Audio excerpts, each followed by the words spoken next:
Bonsoir à toutes et à toutes, ravi de vous retrouver sur 8 Mont-Blanc, il est 18h, bienvenue dans cette édition du journal de la rédaction. Nous sommes le jeudi 3 mars 2022, au sommaire ce soir. Depuis une semaine, les actions de solidarité pour l'Ukraine s'enchaînent dans nos départements, les manifestations aussi. Ce mercredi soir à Annecy, un cortège d'une centaine de personnes a défilé dans les rues pour la paix, nous y étions. Et puis nous ferons un point sur le chantier du futur complexe cinématographique de Sénaux. Malgré la crise et ses douloureuses conséquences, ce projet de cinéma a été maintenu. Les travaux ont débuté il y a plusieurs mois maintenant et l'ouverture est prévue en fin d'année. Je vous lisais en titre, une centaine de personnes a manifesté ce mercredi soir dans les rues d'Annecy. Des syndicats, des associations, des représentants de partis politiques, mais aussi de simples citoyens qui ont affiché leur soutien au peuple ukrainien. Le cortège pour la paix s'est rassemblé devant la préfecture de Haute-Savoie avant de déambuler dans le centre-ville. Victoria Lopez était sur place. La paix, le message s'affiche sur les pancartes et les drapeaux. Il est scandé dans les rues d'Annecy.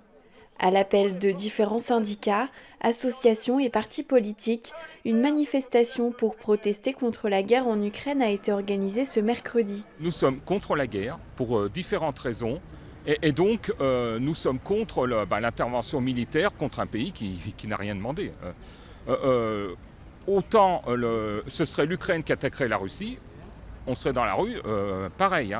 Nous, le principe, c'est non à la guerre. Ça me rassure justement sur le fait que tout le monde soit solidaire en France, mais également en Europe ou ailleurs, parce qu'en fait, il est juste inadmissible qu'on puisse, au XXIe siècle, ici, sur l'ancien continent, comme on peut l'appeler, qu'on essaye de régler des soucis de frontières par en fait la force, par des invasions, alors qu'il existe justement des organes institutionnels en fait où l'on peut régler ces problèmes-là. Dans le cortège, de nombreux Hauts-Savoyards ont tenu à afficher leur soutien au peuple ukrainien. Une mobilisation qui touche Arianna. Cette Ukrainienne est arrivée à Annecy 2 jours avant le début du conflit pour rendre visite à sa famille. Elle n'est pas repartie au pays où elle a laissé son mari, sa maison et ses amis. Ma vie, mon boulot, tout est là en fait. Et on ne sait pas si un jour on peut y revenir et si ça sera possible, donc ça sera quand. Et en plus, il y a une famille qui est là, des amis. J'ai vraiment peur d'avoir un texto que quelque chose ne va pas avec eux. Et ça, c'est terrifiant. Et chaque fois, quand tu regardes les nouvelles, tu as peur de voir quelque chose, de voir sa maison dans les nouvelles, de voir des amis, je ne sais pas quoi. Parce que je suis là, mais je vois à la télé française, je vois les rues dont je suis passée il y a 4 jours avant tout ça. Et ça, c'est inimaginable pour nous, pour tout le monde. Yelena est originaire du Kazakhstan, une ex-république soviétique. Je pense que l'Ukraine et les Russes, c'est le même peuple et on a besoin d'arrêter ça parce que c'est très dangereux pour tout le monde. Et bien sûr, je ne suis pas d'accord, je suis pas du tout d'accord qu'est-ce qui s'est passé maintenant. Et je pense que c'est important de dire qu'on est tous pas du tout d'accord avec la guerre. Un nouveau rassemblement de soutien est prévu ce samedi 5 mars à Annecy à partir de 18h. J'accueille à présent mon invité du jour, Sylvia Noël, bonsoir. Bonsoir. Je rappelle que vous êtes sénatrice Les Républicains de Haute-Savoie. Déjà, j'aimerais avoir votre avis concernant cette offensive russe en Ukraine qui a débuté il y a maintenant une semaine. Écoutez, c'est dramatique, c'est le retour de la guerre aux portes de l'Europe, à 2000 km de Paris, des épisodes qu'on pensait être relégués dans les livres d'histoire et qui malheureusement ressurgissent aujourd'hui en 2022 de façon très brutale et qui poussent des millions d'Ukrainiens sur les routes et en direction de l'Europe. Donc je crois qu'il va falloir qu'on prenne notre part dans la gestion de cette tragédie humaine et puis qu'on puisse accueillir ces réfugiés en grand nombre. Est-ce que vous avez été inquiété par les propos du président de la République hier lors de son allocution ? Oui, écoutez, ils ont été très graves, solennels. On voit que la situation est tendue et qu'elle peut vite dégénérer. Il faut que l'Europe continue le dialogue, ne remette pas de l'huile sur le feu, surtout pas, pour ne pas bouleverser les grands équilibres géopolitiques qui pourraient très vite basculer dans un sens ou dans un autre, tant les enjeux vont bien au-delà des questions territoriales et posent des questions d'un point de vue d'indépendance énergétique, alimentaire et bien d'autres. Donc il faut être très prudent. Depuis une semaine, les élans et les chaînes de solidarité envers le peuple ukrainien se multiplient, on l'a vu dans le sujet. Ça vous rend fier, ça vous étonne ? Non, ça ne m'étonne pas. On a déjà pu le voir à d'autres occasions et je sais que de nombreuses communes de Haute-Savoie, notamment, ont déjà manifesté auprès du préfet leur possibilité d'accueillir ces femmes, ces enfants, c'est surtout ces populations-là qui fuient leur pays. Donc non, ça ne m'étonne pas. Je sais que les Français ont un grand cœur et ils le prouvent encore une fois. Alors Sylvane Noël, Jean Castex a annoncé ce jeudi midi la suspension du pass vaccinal à compter du lundi 14 mars prochain. J'imagine que vous devez être satisfaite après plusieurs semaines d'opposition. Bien sûr, c'est quelque chose qu'on réclame depuis longtemps. Pour ma part, je me suis toujours opposée fermement à ce pass vaccinal.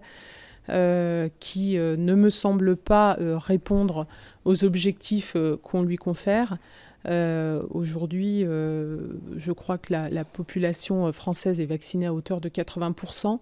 Lorsque le pass est entré en vigueur le 24 janvier, on était sur des taux de contamination qui explosaient à 500 000 cas par jour.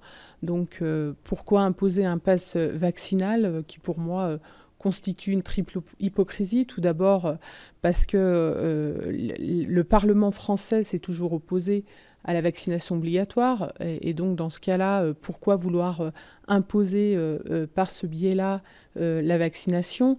On ne peut pas imposer une forme de déchéance de citoyenneté à des citoyens qui ont fait le choix de ne pas se vacciner. D'autre part, si l'objectif c'est de lutter contre l'épidémie, eh bien, un test est bien plus efficace qu'une vaccination qui n'empêchera pas la transmission.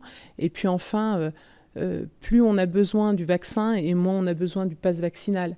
Ce n'est pas en imposant un pass vaccinal à l'entrée des discothèques ou des parcs d'attractions que vous pousserez les sujets âgés de plus de 65 ans ou ceux porteurs de comorbidité à la vaccination. Et on sait avec le recul, avec les 2 ans de recul qui nous séparent de l'arrivée de ce virus, que ce sont ces populations-là qui sont véritablement concernées par ce virus. Donc vous voyez bien que ce pass vaccinal, il n'a pas beaucoup de sens. Le port du masque ne sera plus obligatoire également toujours à partir du 14 mars, sauf dans les transports collectifs. C'est quoi, c'est le bon sens qui a fini par prédominer ? Oui, évidemment, on voit qu'aujourd'hui, ce virus, il est entré dans une phase endémique, donc il va falloir qu'on apprenne tout simplement à vivre avec. Et c'est heureux, notamment dans les écoles. Je crois que nos enfants vont être contents de pouvoir respirer. Et puis, beaucoup d'orthophonistes, notamment, soulignent aujourd'hui les dégâts de ce masque sur la qualité des apprentissages. Donc, évidemment, c'est une forme de soulagement aujourd'hui de voir que ce masque va également disparaître de la plupart des lieux. J'ajoute que le pass sanitaire, lui, restera en vigueur dans les établissements de santé, comme l'obligation vaccinale des soignants qui continue de s'appliquer. Pour les signatures, vous aviez signé co-signé une tribune il y a quelques temps où vous demandiez la suppression du pass. Le maintien du pass vaccinal, selon vous, c'était qu'un calcul politique par rapport aux échéances à venir ? Si vous voulez, il y a de cela 15 jours, lorsque j'ai co-signé cette tribune avec 19 autres collègues sénateurs, on nous annonçait que le pass vaccinal serait levé au 1er avril.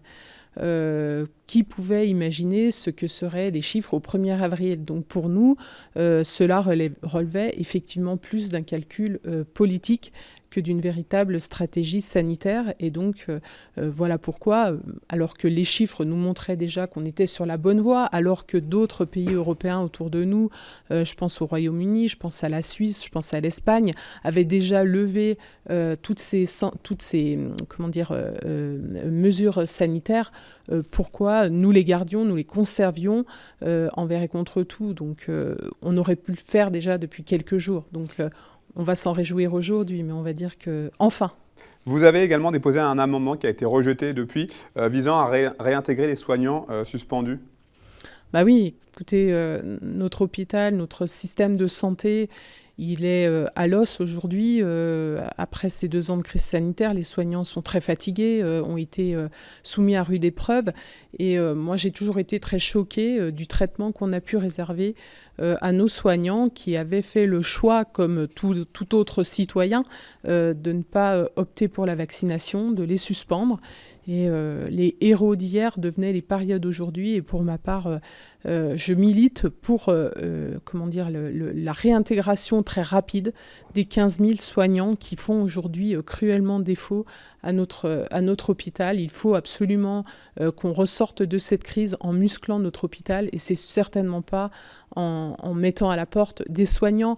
Et encore une fois, là aussi, cette crise nous a montré que durant la dernière vague, on a rappelé des soignants vaccinés et atteints du Covid, donc malades du Covid, à venir travailler. Donc suspendre des soignants non vaccinés qui étaient prêts à se tester chaque jour, donc avoir la certitude qu'ils n'étaient pas ni contaminants ni contaminés, et rappeler à travailler des soignants qui étaient vaccinés et contaminés. Enfin, moi, il y a un moment, je ne comprends plus. Donc, effectivement, j'appelle de mes souhaits la réhabilitation rapide de ces soignants qui doivent être absolument réhabilités. Une dernière question, Sylvia Noël. En rapport avec ce qu'on a dit en début d'interview notamment, est-ce que selon vous, avec le contexte actuel, l'élection présidentielle d'avril prochain peut-elle se dérouler dans des conditions sereines ? Elles vont se dérouler dans des conditions particulières du fait de la situation internationale, mais pour autant, c'est un rendez-vous important pour notre démocratie. Il ne faut pas que les citoyens se voient voler cette élection. Il faut que des débats aient lieu, y compris avec le président en place. Je crois savoir qu'il a annoncé ou qu'il va annoncer dans les prochaines heures sa candidature. Donc on va peut-être enfin pouvoir démarrer cette campagne. Donc il faut que les sujets se fassent. Et d'ailleurs, beaucoup de sujets en lien avec cette crise vont être au cœur de cette élection présidentielle. Je pense à notre autonomie énergétique, je pense à notre souveraineté, à notre capacité de nous organiser autour d'une force militaire. Il faut que tous ces sujets hautement stratégiques soient au cœur de la campagne présidentielle, et il faut qu'elle se fasse. Merci beaucoup, Sylvia Noël. Au revoir. Malgré la crise, le cinéma reste aujourd'hui le premier loisir culturel des Français. À Sénaux, le projet de construction d'un nouveau multiplex a été maintenu en dépit des nombreuses fermetures administratives liées au contexte. Les travaux ont débuté il y a quelques mois. Ils devraient s'achever à la fin de l'année. Visite de chantier avec Manon Toiti, reportage. Après 6 années de discussions et d'échanges, le multiplex de Sénaux sort enfin de terre. Ce cinéma devrait accueillir 9 salles avec en tout une capacité de 1380 sièges. Le chantier prend place sur un terrain déjà bétonné dans la zone d'Annecy Sud.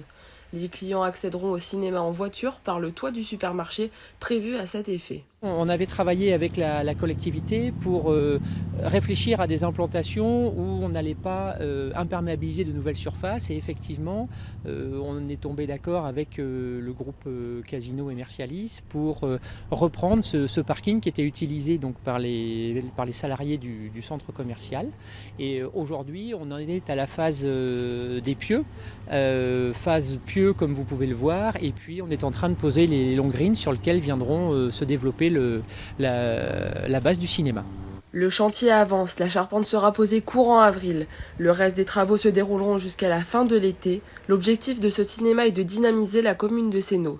Il proposera environ 220 films par an. Parmi eux, des blockbusters mais aussi des projections d'arrêt-essai. Une programmation éclectique qui, selon le maire, devrait donner envie aux habitants de retrouver les salles obscures.